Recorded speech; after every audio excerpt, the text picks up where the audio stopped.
시편 3편의 내용은 사연이 있는 시편입니다. 다윗이 그의 아들 압살롬에게 피할 때 지은 시입니다. 압살롬은 그의 아들입니다. 왕의 자리에 있고 어떻게 보면 그는 노년의 때에 자기 아들 압살롬의 반역에 의해서 도망가야 되는, 그냥 도망가는 게 아니라 자리만 내주는 것이 아니라 목숨이 위태로운 지경에 빠지게 되었습니다. 그때 썼던 시입니다. 시편 3편 1절에 보니까 여호와여 나의 대적이 어찌 그리 많은지요, 일어나 나를 치는 자가 많으니이다. 그래요. 여러분, 그에게 대적이 많았습니다. 그를 죽이려고 하는 사람, 그를 모함하는 사람, 그리고 서로가 모여서 끊임없이 다윗을 어떻게 죽일 것인가 그렇게 계략을 세웠던 사람들. 마침내 그것은 실제적으로 그의 피부에 느껴지는 견딜 수 없는 고통과 괴로움의 일이었습니다. 2절에 많은 사람이 나를 대적하여 말하기를 그는 하나님께 구원을 받지 못한다 하나이다. 여기 특별히 2절 그리고 4절 이렇게 보게 되면 셀라 이렇게 되어 있습니다. 8절에도 셀라. 이 셀라는 악기 소리를 더 높인다 라고 하는 뜻도 있지만, 이것은 좀 잠깐 쉬고 이런 뜻도 있어요. 그러니까 악기 소리를 높인다, 어떤 특별한 의미에 있어서 악기 소리를 높인다, 이런 거. 핸드폰을 빨리 끄세요. 누구 건지.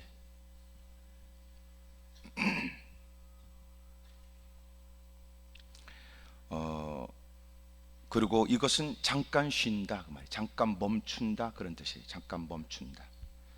그런 의미를 우리가 살핀다면 이 셀라는 생각하고, 그런 뜻이에요. 생각하고. 이미 1절 2절 여호와여 나의 대적이 어찌 그리 많은지요, 일어나 나를 치는 자가 많으니이다. 많은 사람이 나를 대적하여 말하기를 그는 하나님께 구원을 받지 못한다 하나이다. 잠깐 쉬고 생각하고, 여러분, 그가 얼마나 고통과 괴로움 속에 있는지를 생각해 봐요. 여러분, 때로는 우리는 누군가의 아픔의 얘기를 쉽게 들을 때가 있잖아요. 누군가가 긴 한숨 속에 쉽지 않은 자기 속사정을 얘기할 때 우리는 그것을 가볍게 여길 경향이 있습니다. 여러분, 겉으로 좀 피를 흘린다고 그러면 빨리 선뜻 아프겠다라고 하는 생각을 갖지만, 여러분, 깊은 우울증은, 피를 흘리는 병은 그의 목숨을 앗아가진 않아도 우울감이 심해져서 우울증이 심해지면 여러분 스스로 목숨을 끊어버립니다. 여러분, 누군가 건네는 그 얘기를 진작 그런 끔찍한 일을 하기 전에 귀를 기울였어야 했습니다. 그러나 사람들은 그가 쉽지 않은 얘기를, 속내를 끄집어냈을 때 얘기를 진지하게 경청하지 않는 거죠. 여기 셀라, 그것은 잠깐 멈추고 생각해봐라. 그가 얼마나 힘들고 어려운 처지에 있는지, 얼마나 괴로웠을지, 그리고 이 부분의 일들을 충분히 생각해야 그 다음의 얘기도 이해가 되는 거예요. 남의 아픔이라고 간과하지 말아라. 그가 건네는 얘기를 넋두리 정도로 생각하지 말아라. 그냥 까짓고 들어주는 사람은 없으나 그렇게라도 해야 자기 마음에 좀 더 숨통이 트일 것 같아서 호소하는 것 정도로 이해하지 말아라. 셀라. 여러분, 이 셀라라는 말이 군데군데 있어요. 어찌 보면 그 부분은 한 단락으로 지어도 괜찮을 수 있습니다. 생각해봐라. 여러분, 그에게는 많은 대적이 있었습니다. 우리가 잘 알고 있는, 이미 기록하고 있는 왜 이 시를 쓰게 되는지, 그런 압살롬에 의해서 도망갑니다. 그런 그의 아들입니다. 압살롬은 아버지로부터 꾸중을 들은 적이 없습니다. 아버지의 특별한 사랑을 받았습니다. 자기의 동생 다말을 범한 이유 때문에 이복 형제인 형인 암논을 죽였습니다. 아버지로부터 그는 멀리 떨어진 곳에서 외면을 당하는 처지에 있지만 가진 노력 끝에 다시 아버지를 만나게 됩니다. 그리고 그는 모략을 꿈꿨습니다. 사람들을 수집했습니다. 사무엘하 15장에 보니까 사람들의 마음을 훔쳤다고 그랬습니다. 성문에 앉아 왕에게 호소하러 가려고 하는 사람에게, 왕이 바쁜 공무에 내 얘기를 들어줄 시간이 없다. 내가 왕이 되면 너처럼 가슴 아픈 얘기를 들어줄 수 있을 텐데, 내가 내 아비 다윗을 잘 알므로 내가 너한테 얘기하는데, 왕은 너의 얘기에 귀를 기울여 줄 여유가 없다. 내가 왕이 되면 너처럼 고통과 어려움을 당하는 사람의 얘기를 들어줄 텐데. 그리고 사람들의 마음을 다 빼앗았습니다. 그리고 그는 헤브론에서 압살롬이 왕이다 많은 사람들의 지지를 받고 아버지께 정식적으로, 여러분 정식적이라는 말이 문제 있지만 대놓고 준비된 자신의 계략을 드러냈습니다. 아버지가 전혀 예기치 못한 이 반란과 반역에 머리를 가리우고 맨발로 궁을 떠나야 했습니다. 그 압살롬을 피해 견딜 수 없는 고통과 모욕의 일들을 겪었던 다윗, 그는 그런 대적이 그에게 많았다는 거예요. 특별히 압살롬이 편에 됐던 많은 사람들은 날마다 아침마다 그의 머리에 그에게 머리를 조아리고 조회했던 신하들입니다. 특별히 그의 모사 지략가, 여러분 자기에게 중요한 모든 일들을 늘 건넸던 사람, 얼마나 뛰어난 모사 지략가인지, 마치 그가 하는 일은 마치 하나님이 그에게 주신 것 같았던 사람, 그 아히도벨이 배신한 겁니다. 여러분 자기 자식은 자기에게 반역을 했고, 여러분 왕 곁에 있어서 그의 지략가 모사였던 아히도벨은 배신했습니다. 그리고 그가 머리를 가리고 맨발로 도망할 때 사울의 친족이었던 시므이는, 여러분 자기의 왕가 사울의 친족 왕가가 사울이 하나님에 의해서 죽임을 당하면서 그의 왕족이 가문이 허물어졌잖아요. 그리고 다윗이 왕이 됐는데, 여러분 이 일이 늘 그의 마음 가운데 한처럼 분노 속에 있었던 자, 압살롬의 반역에 의해서 도망가는 다윗을 보고 돌을 던지면서, 이놈아, 하나님께서 사울의 피를 너에게 갚으셨다, 저주하며 돌을 던집니다. 따랐던 다윗의 군사가 쫓아가 그를 죽이려고 하지만 그를 만류하죠. 여러분 소위 결코 대면에서 얘기할 상대조차 되지 않는 거지 같은 인간이 하나님께 사랑을 입지 못하고 사울이 그렇게 네 손에 죽은 것처럼 사람들 그렇게 생각했습니다. 그리고 특별히 사울의 왕가는 더더욱 그렇게 생각했다. 나쁜 놈이죠. 다윗은 그래서 결코 사울에게 칼을 대지 않았습니다. 오히려 그를 죽일 기회가 있었지만 그를 죽이지 않았습니다. 그리고 하나님이 그놈을 죽여버린 겁니다. 근데 그 다음 뒤를 이어서 왕이 된 다윗을 향해서 사울의 자리를 빼앗았다고 생각했습니다. 그놈들이 생각한 건지 사실과는 전혀 다릅니다. 그리고 사울이 죽은 지는 꽤 됐으며 이미 허물어진 왕가, 다윗은 노년의 때가 됐는데 그 새끼는 한이 맺혀 산 겁니다. 그리고 그렇게 돌을 던지며 다윗을 저주했습니다. 여러분 다윗은 지금 너무나 많은 대적에 의해서 어려움을 겪습니다. 여러분 못된 놈이 그러면 참을만 하겠으나 나쁜 놈이 그러면 그러려니 하겠으나, 그렇게 애징지 키웠던 내 새끼요, 내 곁에 가장 중요한 국사를 논했던 모사요, 지금까지 찍소리도 내지 못했던 그 백성이 이제는 돌을 던지며 대놓고 배신을 하고 반역을 했습니다. 셀라, 생각해봐라. 어찌 그것이 1절 2절이라고 넘어갈 일이냐. 만약 우리가 다윗의 생애에 겪었던 일들을, 우리가 성경에 특별히 시편에는 이런 내용이 많이 나와요. 그가 겪었던 고통과 어려움에 대한 얘기가 많이 나오는데 그 배경이 대부분 이런 압살롬, 사울의 칼날을 피해 도망다니는 힘들고 어려운 시절의 글들이 있습니다. 여러분 견딜 수 없는, 버텨내기 어려운 모욕과 배신과 그리고 실제적 자신의 죽음을 뺏어가려는 위협이었습니다. 많은 사람이 나를 대적하여 말하기를 그는 하나님께 구원을 받지 못한다. 어찌 보면 그가 이렇게 말하는 건, 내가 사람들에게 모욕을 당하거나 어려움을 당하는 것은 그것도 버텨내거나 감당하기 어려운 일이긴 하나, 고난 가운데도 여전히 희망을 갖는 그 하나님에 대하여, 그 하나님께 버림당하고 하나님께 외면당함으로 겪게 된 일이라고 함부로 말을 만들어 부풀려 자극적으로 무사람들을 들으면 선동하고, 요새 말도 되지 않는 댓글을 쓰므로 자살 충동을 느끼거나 실제적으로 끔찍한 일을 하는 사람 많습니다. 어떤 자매가 와서 자기의 글에 달린 댓글에 너무나 견딜 수 없는 공황 상태가 된 것을 저한테 호소했습니다. 처음에는 댓글 달리는 것에 흥분도 하고 댓글에 달리는 것에 관해서 때로는 막 반격을 하고 글도 썼는데, 시간이 지나 그런 일이 더 짙어지고 더 악랄하고 원색적이고 그런 글들이 붙으면서 서서히 어떤 마음이 드냐면, 그들이 말하는 나쁜 사람이라고 말하는 그들이 험담의 얘기가 마치 사실인 것처럼 느껴지더래요.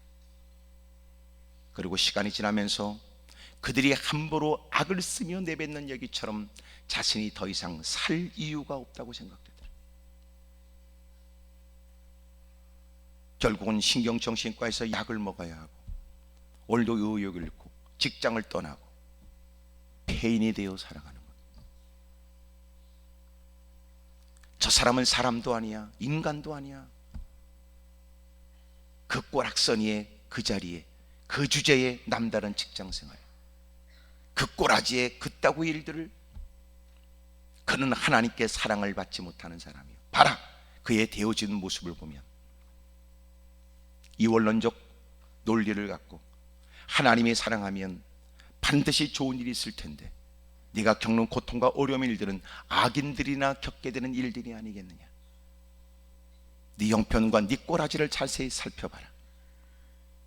하나님은 결코 악인들에 관해서 응징하고 선한 이들에 관해서 각양의 은혜를 아끼지 아니하시나니, 어떤 인생이 아무리 악을 행한다 하여 자식에게 반역을 당하고, 인생이 아무리 못났다 하여 가까웠던 친구로부터 배신을 그렇게 당하며, 뿐만 아니라 그렇게 하찮은 사람들에게 손가락질을 받고 그런 모욕을 수치를 당한다 하느냐. 아무리 봐도 전능하시고 귀하신 모든 일의 공의의 하나님이 그 고통과 어려움을 너에게 허락했다면 너는 하나님께 은혜를 받지 못한 자다. 여러분 생각해보면 그가 얼마나 큰 진퇴양난의 위기에 놓여 있는지. 과연 우리 같으면 숨이라도 쉴까? 너무나 여러분 누군가 얘기를 들으면 숨조차 편하게 할 수 없을 만큼 여러분 긴장감이 드는데, 여러분 그들에게 공감을 하기 시작하면 여러분 우리도 가슴이 먹먹해지는데, 그러나 1절과 2절과 달리 서서히 그는 마치 깊은 밤이 지나고 여러분 해가 서서히 떠오르는 것 같은 모습을 보여요. 참담한 처지에 있는 1절과 2절과 달리 서서히 3절에 여호와여 주는 나의 방패시요 나의 영광이시요 나의 머리를 드시는 자이십니다. 다시 그는 여러분 그런 일에 너무나 힘들고 어려운 처지에 있지만 마음을 추스립니다. 그들이 건네는 얘기만 듣고만 있을 수 없었습니다. 그런 얘기에 그 얘기에 생각할 필요 없습니다. 그 얘기 따라 생각할 필요 없습니다. 그 얘기 따라 생각할 필요 없습니다. 지금 중요한 얘기하고 있기 때문에 반복하는 거예요. 함부로 남의 얘기를 험담하기 좋아하는 인간들, 남의 얘기를 함부로 하기 좋아하는 인간들의 얘기를 따라 생각할 거 없다 그 말이에요. 그래서 복 있는 사람은 하나님 말씀을 묵상하죠. 그의 생각은 하나님 말씀과 관련되어 있습니다. 그들이 내뱉는 생각 없이 의도적으로, 더 놀라운 건 우리는 그들이 건네는 얘기에 오랫동안 가슴을 아리하고 괴로워하고 있을 때, 놀란 건 시간이 지나 그런 얘기를 기회가 되면 따지듯 한때 힘들고 어려웠던 얘기를 하면 그런 것들은 기억도 안 난답니다. 그따구 인간들의 얘기에 그들이 건네는 얘기를 따라 생각하며 마음 졸이고 고민하고 괴로워하고 식음을 전폐하고 시달렸던 것처럼 억울한 일이 어디 있습니까? 특별히 요새는 더더욱 그런데 인간들이 하는 얘기가 생각 없이 내뱉는 얘기가 많거든. 생각 없이. 지가 말하면서도 금방 얘기해놓고 무슨 말 했는지도 모르고, 누가 따져 물으면 그랬어? 그리고 오히려 이상한 듯이 뭐 그런 걸 의미 있게 들으려고 애썼냐는 듯이. 그런 인간들이 더럽게 많거든요. 오늘 성경 또 대적들이 많은 것처럼.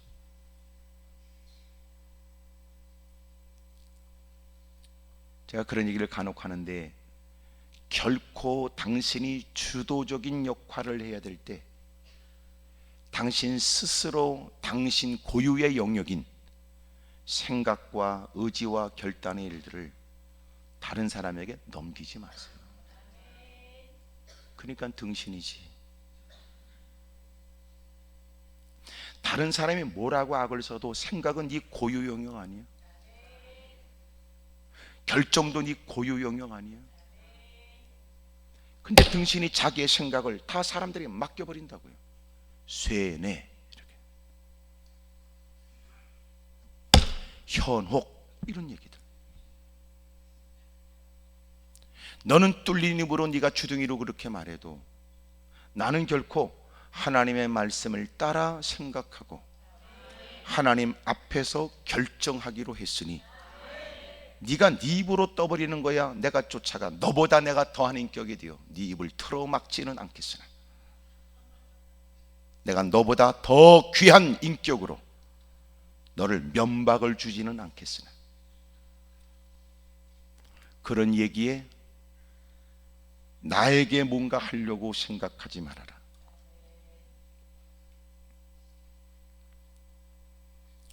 네 말을 잘 들어보면 생각 없이 내뱉는 얘기구나.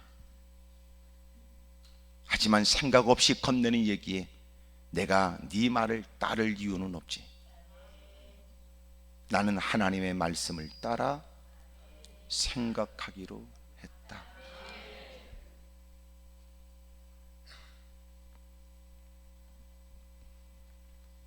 그리고 그는 하나님을 생각해요. 주는 나의 방패시고 나의 영광이시고 나의 머리를 드시는 자이다. 오늘은 내가 이렇게 가장 낮은 자처럼 가장 천한 인생처럼 모욕과 어려움을 겪을 수 없는 일을 만나게 됐으나 하나님은 나의 보호자가 되고 불화살로부터 나를 막는. 여러분, 믿음의 방패가 뭐냐면 적의 화전을 불화살을 막는 거예요. 여러분, 치명적으로 고통을 주려고 화살 끝에 불을 붙여서 날리는 거예요. 이게 불화살 화전을 막는다. 여러분, 하나님은 나의 방패가 되신다. 빗발치는 듯한 도전과 험담 속에서도 하나님은 나를 보호해 주신다.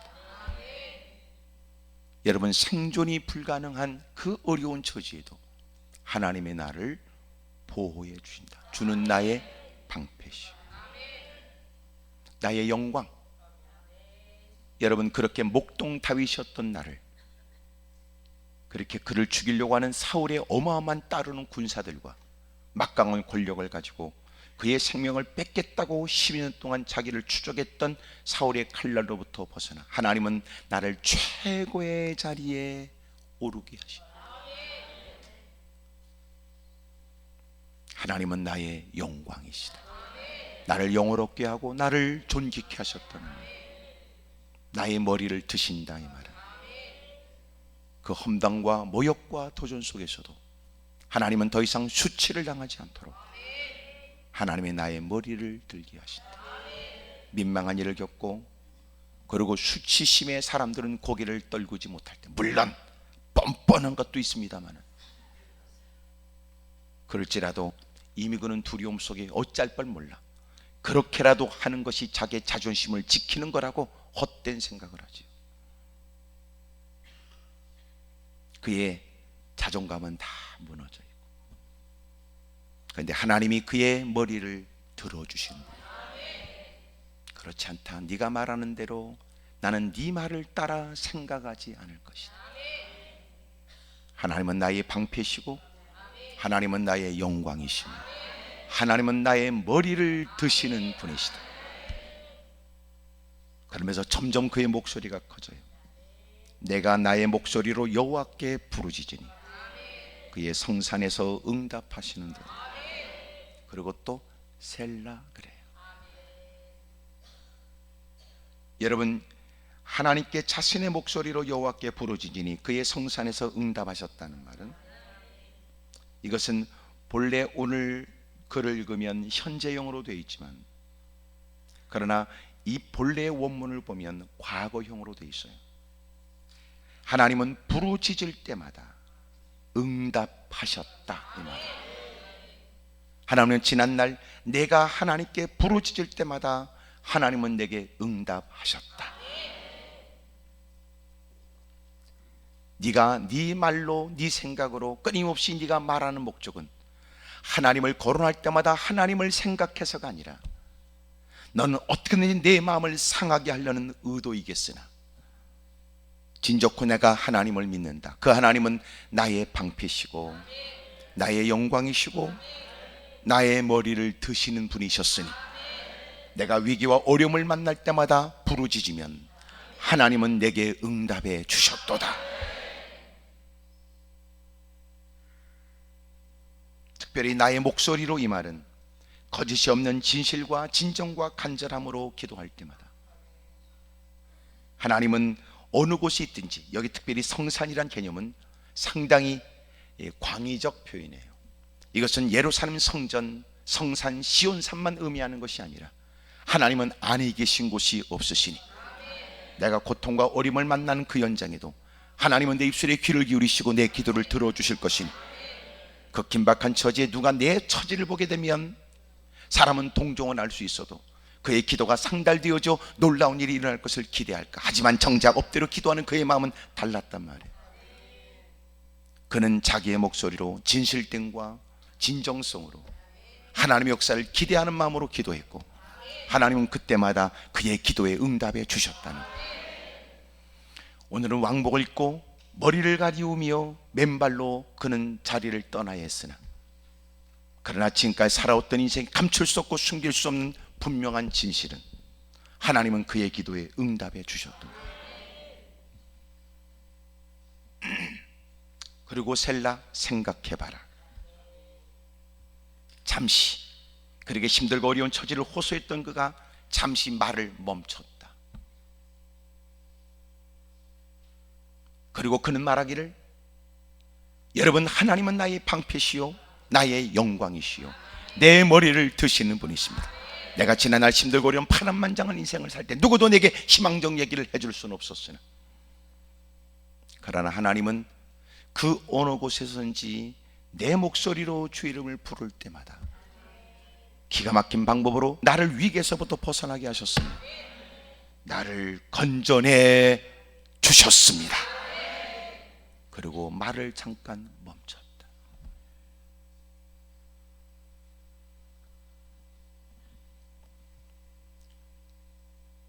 그리고 5절은 더 진보된 그의 상황을 얘기해요. 내가 누워 자고 깨었으니 여호와께서 나를 붙드심이로다.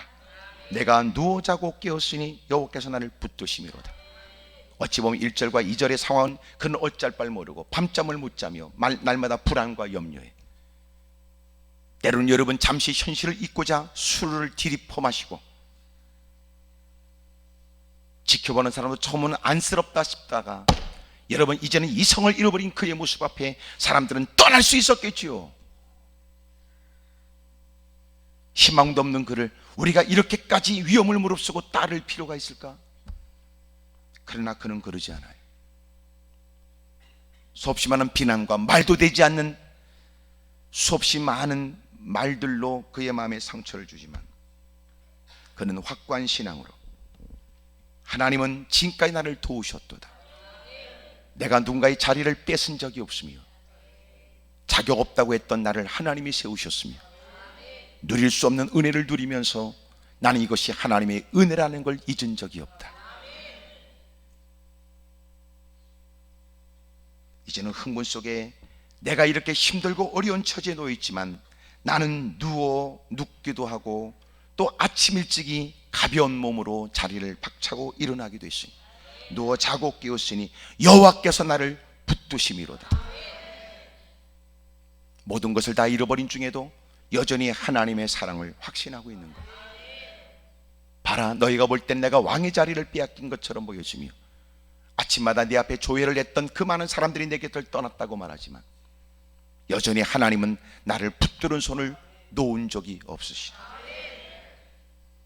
그리고 마음에 평강이 임하고 불편하게 짝이 없는 여러분 쫓기는 처지에 쪽잠을 자야 될 것 같고 부시럭 소리에 벌떡 일어나야 했고 여러분 꿈을 꾸어도 악몽을 꾸게 되거나 맨정신으로 자기가 쉽지 않은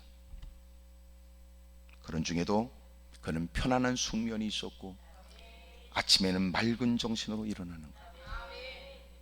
그러면서 그는 더 확신 속에 이렇게 얘기합니다. 봐라, 내가 얼마 전에 있었던 왕궁에서의 모습에 비하면 지금은 척박한 땅에서 불편한 잠자리에 먹는 것과 사는 것은 여의치 않으나 놀라웠게도 나는 지금 겪는 어려움보다 더 많은 천만인이 나를 에워싸 친친다 해도 나는 두려워하지 않을 것이다. 대단하죠. 여러분 힘들고 어려운 처지에 점점점 칠흑해졌던 연극 무대가 서서히 더 밝아지는 것처럼 칠흑같이 어두운 밤 이제는 내일이 불투명하고 이것이 인생의 끝인가? 라고 생각할 때 서서히 더 환해진다. 그만한 도전 앞에 여러분 쥐죽은 듯이 가만히 있고 여러분 겨우 고개를 숙이되 눈구녕만 지켜들고 사방을 살펴 눈치를 보고 살아야 될 사람 다수의 못된 무리들 앞에서 여러분 숨도 제대로 쉴 수 없는 처지에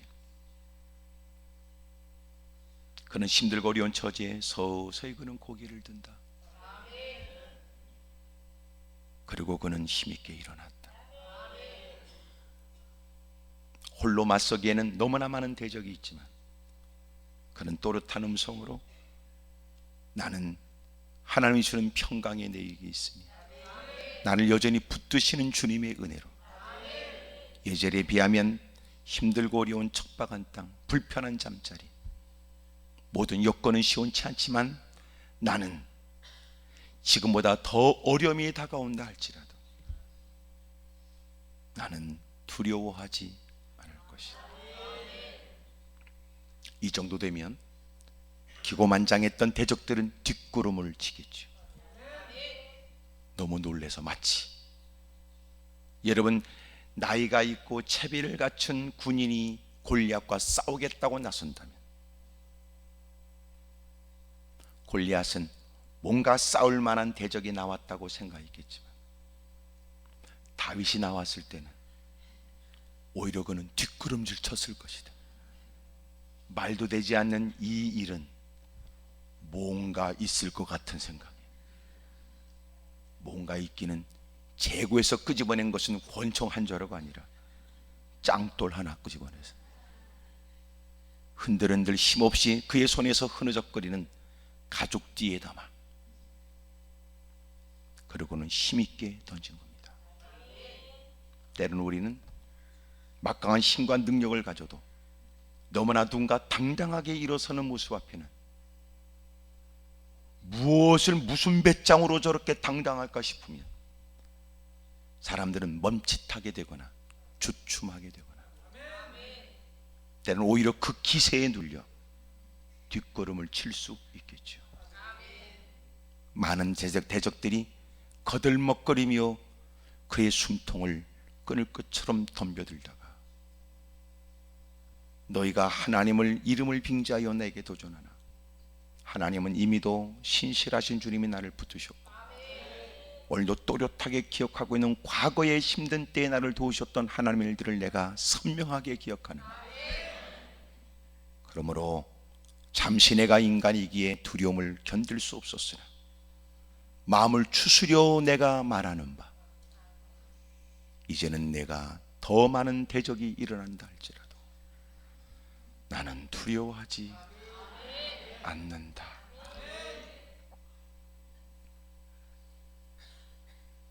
오늘 여러분이 겪고 있는 시련은 누구도 다 이해하지 못합니다. 여러분 누구와 구분되는 가족조차도 여러분의 마음을 이해하기는커녕 서슴없이 가족이기 때문에 이해하기보다 가족이란 이름으로 더 쉽게 상처를 주곤 합니다. 아예 관계가 좀 먼다면 말하는 것 한마디 조심하고, 관계가 좀 그렇게 친밀하지 않는다면 누군가는 생각을 담은 행동을 할 터인데, 가족이라는 그 안에서는 누구보다 친밀하거나 가깝다는 이유로 누군가가 상처 입는 것을 아랑곳하지 않고, 누군가가 견딜 수 없는 고통을 겪고 있다는 걸 전혀 아랑곳하지 않는 사람들, 그러면서도 아버지의 이름으로 거들먹거려, 그러면서도 아내라는 이름으로, 엄마라는 이름으로 거들먹거려, 자식이라는 이름으로 어떠냐는 식으로 살아가, 누구도 이해할 수 없는 아픔과 고통과 괴로움 속에 있는 여러분, 어찌 보면 여러분이 오늘 하나님께 무릎을 꿇고 그 문제 개선 이전에 당신의 마음 가운데 스스로 어찌할 수 없는 그 마음에 일어나는 그 분노, 여러분 이 부분부터 해결되길 바라요.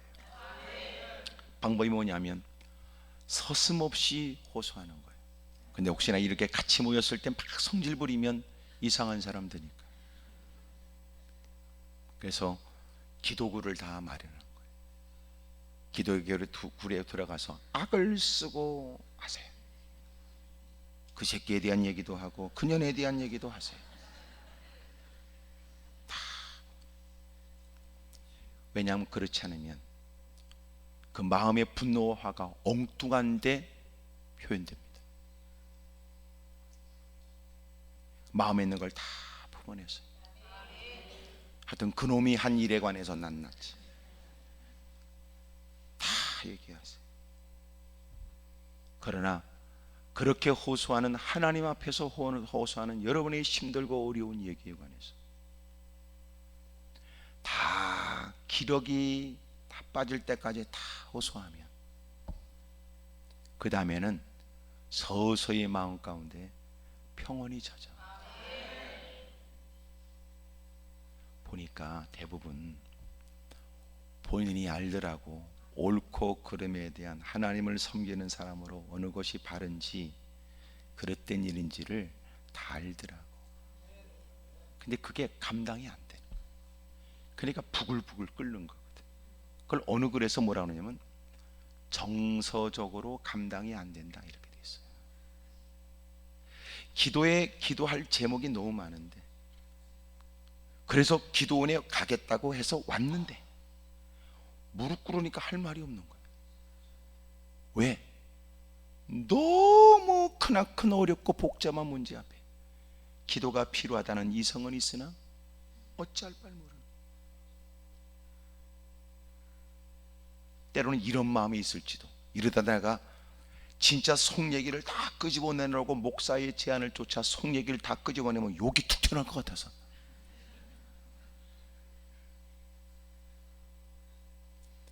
그래서 오늘 이 예배 끝나고 나서 기도원에 들어가서 그 기도골 안에다가 그 모퉁이에 바싹 주둥이를 대고 악을 쓰세요. 악을 쓰세요. 하여튼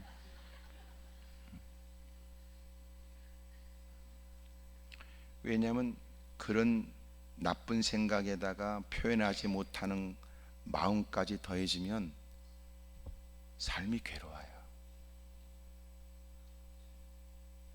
근데 우리가 속 얘기를 다 끄집어내면 이런 거, 결코 나는 혼자가 아니다 이 생각이 들어요. 그렇잖아요. 당신이 가슴에 품고 있으면 나 혼자야. 누가 알아서 내가 이 얘기를 해? 이 얘기하면 또 그 옆에 내가 또 이 기쁜 소식을 온 세상 전하세 그러고 동네를 백바퀴 뛸 텐데. 그래도 사람이 다 이해한다고, 친구가 이해한다 할지라도 꼭 내가 지금 막 흥분 속에 얘기하면 꼭 그 인간이 꼭 말을 허리를 끊고 뭐라고 한마디 하려고 그러면 마음 가운데 아유, 내 말을 다 진득하게 들어줄 사람도 없고, 힘들고 어려울 때는 과연 내 편은 누굴까 이런 생각이 들어요. 기도글에 하나님 앞에 다 손하는 것을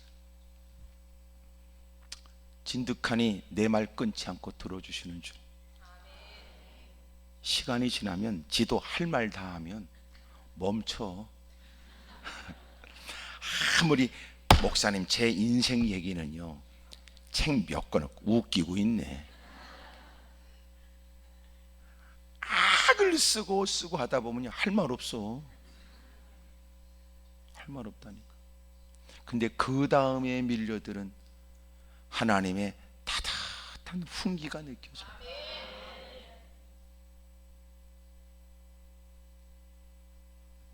그래야 진짜 기도가 시작돼요. 근데 마음 가운데 이게 그 편치 않은 감정이 우리를 사로잡으면 기도를 해도 기도하는 거 아니야. 그러니까 그런 것들이 기도해도 속이 시원하지 않지. 오늘 기도에 들어가서 두 손을 주둥이에다 모으고 하나님 더 선명하게 들으시더라고.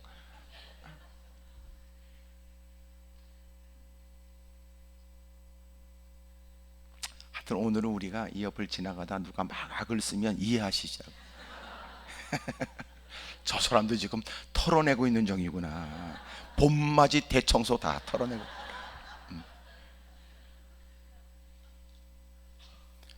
그 다음에 다가오는 시원함과 가벼움과 평안함과 자유로움과, 아직도 찬기가 가시지 않은 봄인데 여러분 따뜻한 완연한 봄을 먼저 맞이하는 거예요. 따뜻해집니다. 그래야 여유가 있거든. 본래 추우면 오그라져. 오그라지죠. 따뜻해야 움켜졌던 손도 펴지고 움츠렸던 마음도 펴지는 거거든.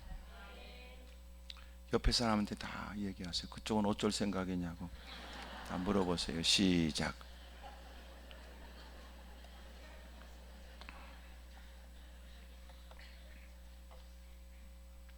내 하나님이 어딨냐고 말하는 주변의 사람들 생각 없이 건네지만 우리에게는 가장 큰 충격이 되고, 너 말이야 나를 건드는 건 이해하지만 내가 섬기는 하나님을 건드리면 난 민감한데, 네가 내 고통을 당한다고 어쩌다가 그렇게 망했어, 이 말은 내가 쉽지 않은 얘기를 네가 함부로 했지만 그것도 내가 참을 수는 있으나 하나님 얘기하면 나 참아내기 어려운데. 이런 말. 그런데도 그런 말을 따라 휩쓸리지 않고 그는 점점 목소리가 커져. 네가 하나님을 잘 모르는구만. 내가 그 하나님을 경험하여 잘 알지. 하나님은 나를 도우셨어. 그리고 그의 마음 가운데 임한 평강은 누구보다도 편안한 잠자리가 되고 아침에 하루 일과가 상쾌하고, 많은 사람들은 그 왕의 형편에 맞지 않은 도망다니는 피난가에 되는 그의 처지가 너무 힘들어. 주변의 사람들은 왕을 잘 섬겨야 된다는 생각에 왕이 겪고 있는 힘들고 어려운 처지에 어찌할 바를 모르지만 그는 오히려 여유로운 마음으로 더 큰 어려움에 다가와도 괜찮아. 나는 주님이 주시는 은혜로 결코 두려워하지 않을 테니. 멋지잖아요. 어찌 보면 진정한 그리스도인이 이런 거예요. 그렇잖아요. 그래서 진정한 그리스도인들은 높은 자리에서 많은 물질을 갖는 부자 소리 들으면서 자식이 잘 되고 남편이, 아내가, 부모가, 주변에 많은 무사람들이 한결같이 주목받고 칭찬 듣고 부러움이 대상이 되어서가 그리스도인이 아니고, 진정한 그리스도인은 이런 거예요. 세상에 흔들리지 않는다. 세상에 흔들리지 않는다.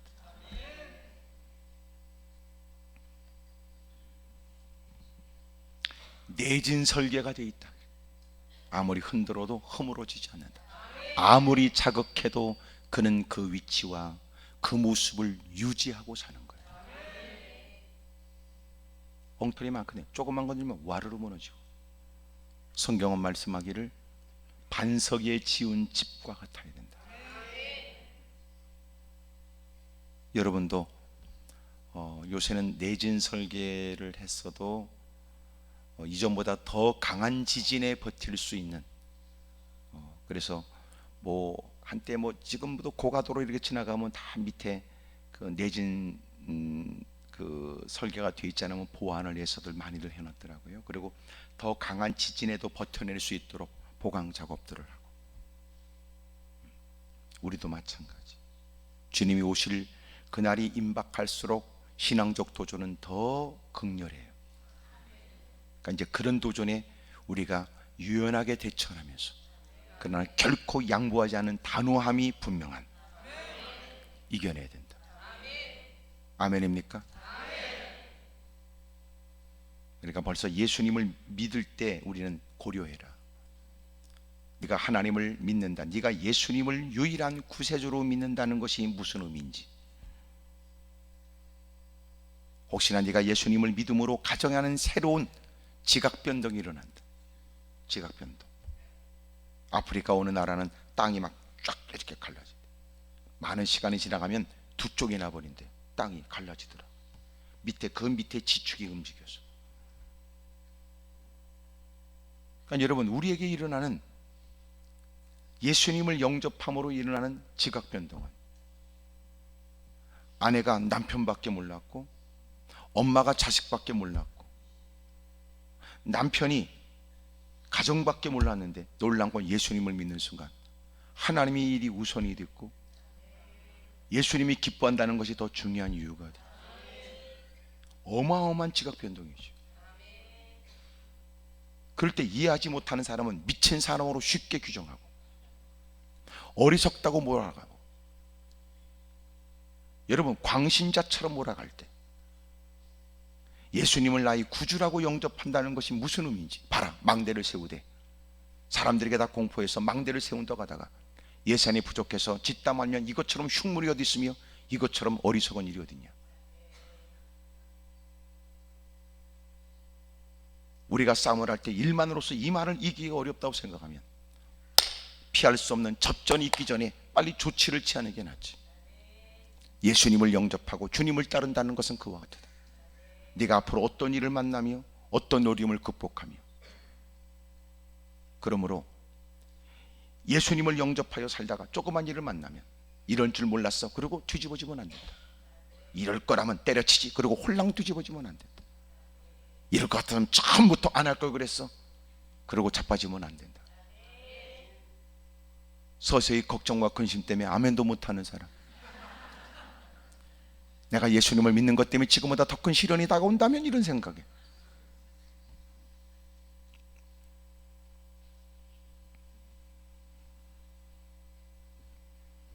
마침내 다윗은 크나큰 위기와 어려움을 만나게 됩니다. 하지만 그런 중에도 그의 마음은 평강이 있고, 지금 현재도 그 문제를 감당하기 어려운 처지처럼 보여졌지만 그는 결코 그런 중에도 더 큰 시련이 다가와도 그는 흔들리지 않는 평강이 그에게 있습니다. 담대해졌습니다. 확신이 넘칩니다. 그러니 그는 7절 8절에 이렇게 말해요. 여호와여 일어나 주십시오. 나의 하나님이여 나를 구원해 주십시오. 주께서 나의 모든 원수의 뺨을 치시며 악인의 일을 꺾으셨나이다. 지난날 하나님은 원수의 뺨을 치셨습니다. 원수의 뺨을 쳤다는 건 그들에게 아주 수치감을 주는 거예요. 때가 되는 그날 다수의 사람들에서 우리의 믿음이 평가절하되고 우리의 신앙적 노력이 그들에 의해서 마침내 하찮게 보여지지만, 때가 되는 그날 하나님께서는 하나님의 일들을 나타내 주실 때, 하나님은 누가 하나님을 향한 믿음의 일들을 하찮게 말했으며 누가 신앙의 일들을 함부로 말했는가, 너희들이 편한 잠자리 눕고 있을 때 하나님께 무릎 꿇으며 철에 밟으며 눈물을 쏟고 사력을 다하며 애썼던 그들의 신앙의 일들을 누가 함부로 말했는가? 때가 되는 그날 믿음의 주께서 일어나 그들의 뺨을 후려치는데, 이거는 여러분 사람들에게 고통을 주는 것보다 더 괴로운 일이에요. 모욕적 일이니까. 그들을 수치를 주는 거예요. 그들이 그렇게 기고만장했던 모습들이 고개를 떨구고 쥐구멍을 찾도록 만드는 거예요. 우리가 어리석었구나. 그가 엎드려 기도하는 일이 얼마나 가치 있었는가. 우리는 우리의 귀에 들려지는 어눌한 그의 기도를 듣고 하찮게 생각했습니다. 기도하라 하신 주님이 그 입술에 귀를 기울여 응답해 주셨고, 그 하나님이 일어나 이 일을 행하시니 우리가 그들의 기도를 하찮게 여겼고 우리가 믿음의 일들을 하찮게 여겼으니 이 수치가 마땅하구나. 하나님이 그들의 뺨을 치신대. 우리의 믿음이 얼마나 가치 있는가를 주님이 증명해 주실 그날이 있을 줄로 믿습니다. 너무나 가슴 아픈 것은 여러분 이미도 신앙의 선진들이 끊임없이 험악한 세상의 고통과 어려움 속에 갈등하는 우리들에게 내가 당신을 응원합니다. 허다한 증인들이 당신을 응원하지요. 당신이 오늘 살면서 믿음을 지키는 건 쉽지 않겠지만 우리 역시 그랬으니 어느 시대든 믿음을 지키는 것은 결코 쉬운 일은 아닙니다. 왜냐하면 어느 때든지 어둠의 세력은 그에게 적절한 도전으로 그의 신앙의 의지를 꺾으려고 했으니까. 우리도 이긴 것처럼 당신도 이길 수 있습니다. 우리도 연약하고 당신도 연약하니 피차간에 다르다고 말하지 마십시다. 하나님이 함께 하시는 바 넉넉히 이길 수 있는,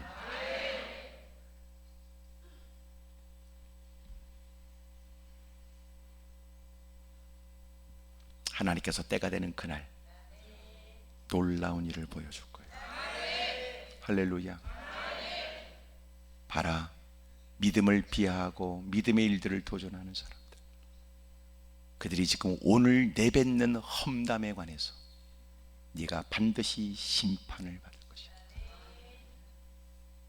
그래서 끊임없이 하나님 말씀을 접하고 기도하라고 권면하는 일들은 이미도 깨달은 사람이 수용하기 어렵다는, 지금 당장 그렇게 하기엔 바쁘다고 하는 사람들에게 여전히 목소리를 높여서 외쳐대는 얘기는, 사람은 못 알아들어도 알아들을 때까지, 때로는 자꾸 권면하여 귀찮아서라도 그리 하겠다 뭐라 함으로 시간이 지나 아하!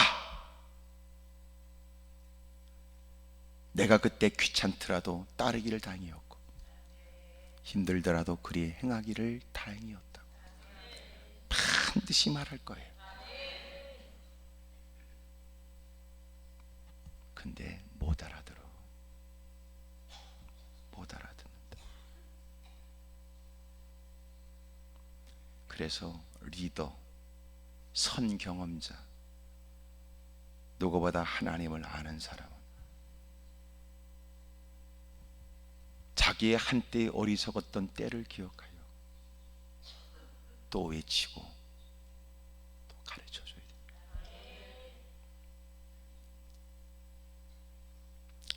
시간이 지나서 깨닫게 되죠.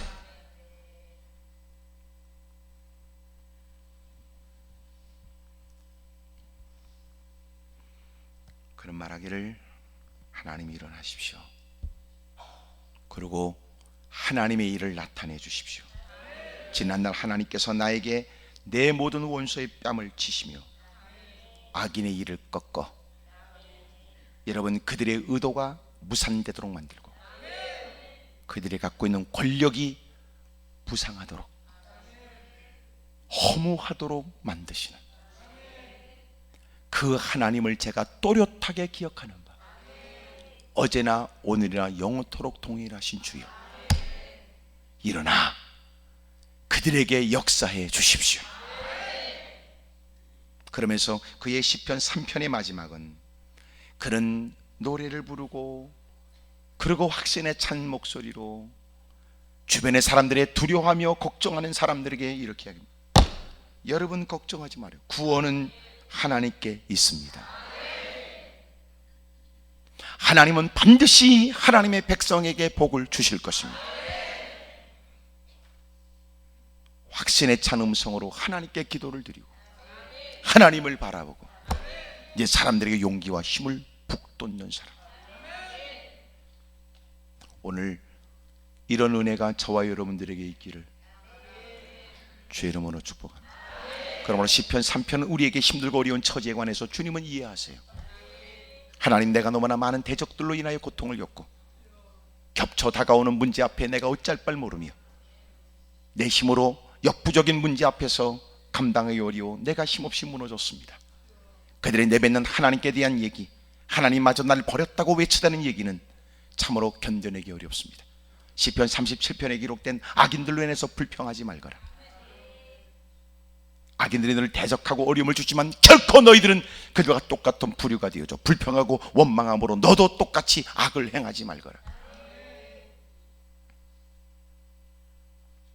그는 여전히 다시 그 많은 무리들 대적들에 의해서 험담이 얘기해 여러분 자기 존재, 자기의 정체성마저 흔들리다가 다시 마음을 추스려 그는 지난날 하나님 나를 도우셨던 걸 기억하며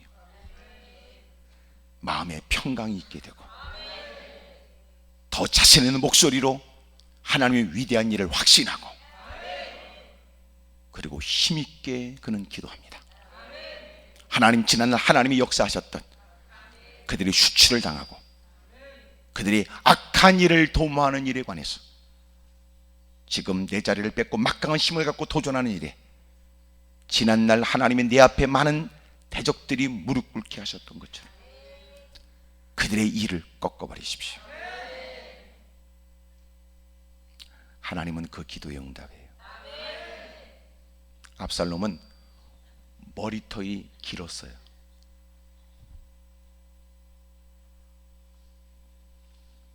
그리고 하나님께서 함께 하시는 다윗의 군대에 의해서 도망가거든요. 다윗은 자기 자식 일이기 때문에 결코 아들을 죽이지 말라고 그랬다. 참 우리가 제일 어려운 게 뭐냐면 하나님의 일을 하면서 하나님의 사람으로서의 마음이 아니라 아버지의 마음이, 이런 게 갈등이에요. 나라의 반역을 일으켜 크나큰 고통과 어려움을 주었던 그 사람이 마침내 전쟁을 치를 때는 다른 군졸들을 죽여버리듯 그도 반역자여 못된 인간은 전쟁터에 목숨을 잃어버릴 수 있음에도 자기 자식에 대한 그 마음 때문에 압살롬을 살리라 그런다. 근데 그 머리털이 상수나무에 딱 걸렸어. 나귀를 타고 도망가다가 그렇게 자랑하고 거들먹거리며 오만방자하며 자기의 모습을 뽐냈던 그가 머리털이 상수리 나무에, 가지 많은 상수리 나무에 걸리면서 대롱대롱 매달려 요압 장군에게 그 사실을 얘기하지. 죽여라. 나는 죽일 수 없습니다. 왕이 명하기를 압살롬을 죽이지 말라 했으니 요압이 죽여버려요. 나중에 그것 때문에 울거든요. 다윗이. 요압이 얘기합니다. 백성들은 싸움을 위해 목숨을 거는데 그 싸움을 일으킨 그놈을 죽었다고 해서 왕이 울면 이 싸움을 하나님의 전쟁이라고 생각하고 애썼던 사람은 뭐냔 말이에요. 참 공감이 가고 이해가 되는 얘기였어요. 압살롬을 죽여요. 그리고 압살롬이 반역하면서 다윗의 모사였던 아히도벨이, 꼭 독일 사람 이름 같으죠? 아히도벨이 그 모사로서 기가 막힌 다윗을 추격하여 죽일 수 있는 계략을 짜내기를 12,000명을 주면 아직은 지쳐서 멀리 가지 못했을 거예요. 내가 이 밤에 급하게 쫓아가 내가 12,000명으로 따르는 사람들을 빵 겁을 주고 사람들이 다 흩어지고 쫓아가 다윗 그놈을 죽여버리고, 그러면 모든 백성들은 다시 압살롬 당신에게 돌아올 것입니다. 그래서 그때 다윗이 보낸 그의 친구 후세가 압살롬이 그가 아버지를 배신하고 돌아온 후세에게 묻기를, 네 계략은 뭐냐? 다윗은 지금 자기 새끼를 잃어버린 암콩과 같으니 지금은 건들면 눈에 뵈는 것도 없을 겁니다. 이미도 왕도 잘 아는 것처럼 당신의 아버지 다윗은 수없이 많은 전쟁을 치루었던 사람으로 따르는 사람들 역시 용산이 섣불에게 도전했다가는 큰 어려움을 겪을 수 있으므로 강 지역의 모든 군대를 모으십시오. 그리고 어마어마한 군대로 추격해야 된다고 제안했으니, 이유는 긴박하게 아히도벨이 빨리 추격하면 다윗은 큰 위경에 빠질 뻔했던 일에 후세가 그 제안으로 다윗이 도망갈 수 있는 시간을 버는 겁니다. 그리고 사람을 보내서 되어진 일들을 얘기하고 빨리 밤새도록 도망가도록 만들거든요. 아히도벨이 기가 막힌 모사꾼으로서 압살롬의 편이 되기는 했으나 놀라운 건 그의 계략이 뜻을 이루지 못하자 그는 고향으로 돌아가 자기 집에서 목을 매달아 죽었습니다. 구약에서 제일 첫 번째 자살한 사람 아히도벨입니다. 압살롬은 그렇게 죽고 아히도벨은 그렇게 해서 죽고, 시므이 그놈은 돌을 던지고 사울의 친족이었던 그놈은 마침내 다시 다윗이 궁으로 돌아올 때 그 앞에 엎어져서, 그래도 다윗은 지혜롭게 그를 대적하지 않아요. 왜냐하면 사울의 친족이었던 그놈의 일은 사울 왕과와 관련된 일이었기 때문에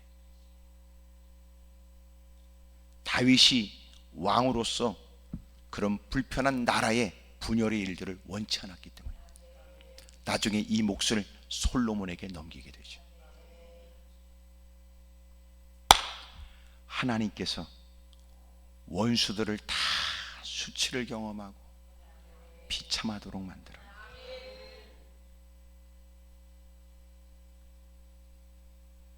사랑하는 여러분, 하나님을 의심하지 마세요. 그들의 말을 따라 생각하지 말고 하나님을 따라, 하나님의 말씀을 따라 지난날 하나님의 베푸신 은혜를 쫓아 생각하십시오. 그리고 여전히 하나님의 사랑이 있음을 망각하지 않고 여전히 하나님만 바라보기를 주의 이름으로 축복합니다. 할렐루야. 옆에 분하고 다 인사하세요. 그쪽은 어쩔 생각이냐고. 하나님 한 번도 나를 실망시킨 적 없으시고 언제나 공평과 은혜로 나를 지키셨네. 오 신실하신 주, 오 신실하신 주, 오 신실하신 주, 내 너를 떠나지도 않은, 내 너를 버리지도 않으리. 약속하셨던 주님, 그 약속을 지키사 이후로도 영원토록 나를 지키시리라. 확신 안에 지나온 모든 세월들 지나온 모든 세월들 돌아보아도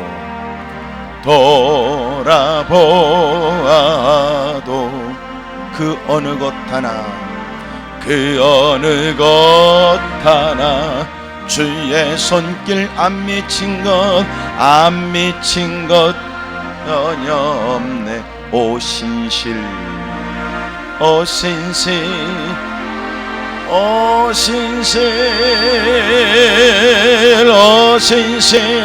하신 주, 내 너를 떠나지도 않으, 내 너를 버리지도 않으리라. 약속하셨던 주님, 그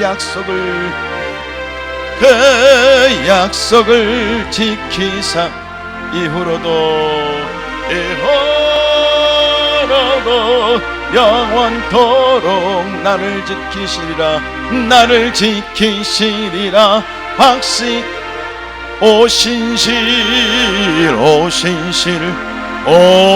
신실하신 주,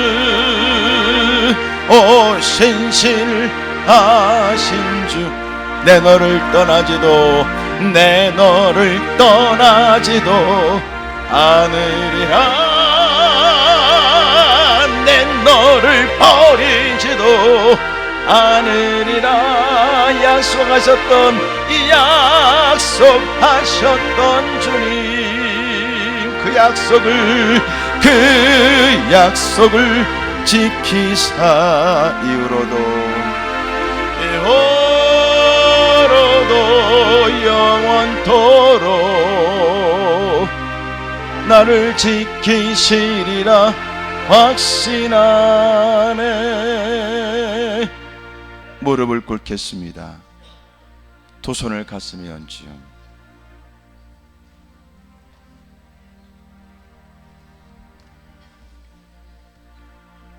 나를 이해하고 나를 잘 아는 사람조차 우리의 마음이 얼마나 아픔이 될지, 얼마나 슬픔이 될지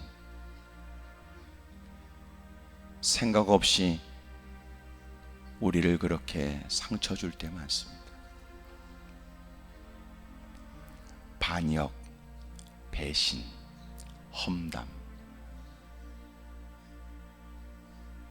우리가 겪고 있는 많은 일들은 우리가 그렇게 다양하게 경험합니다. 돈 몇 푼 잃어버리는 것보다 더 큰 가슴 아픈 일, 피해를 흘리며 좀 아픈 것보다 여러분 생존 자체가 버거울 만큼. 하지만 다윗이 곧 마음을 추스리게 된 것처럼 하나님으로 생각하세요. 그들의 말을 따라 생각하지 말고 두 손을 높이 들겠습니다. 여전히 나를 붙들어 주신 주님, 변함없이 나를 사랑하시는 주님, 부모로부터 서운한 마음을 느낄 수 있고 애지중지 키운 자식으로부터 서운한 얘기 들을 수 있지만 하나님으로 생각하시지요. 하나님은 우리의 마음을 알아요. 지난날 잠시 생각하면 하나님이 역사하신 일들을 부정할 수 없지요. 우리 주님을 크게 세 번 부르고 통솔한절히 기도합니다. 주여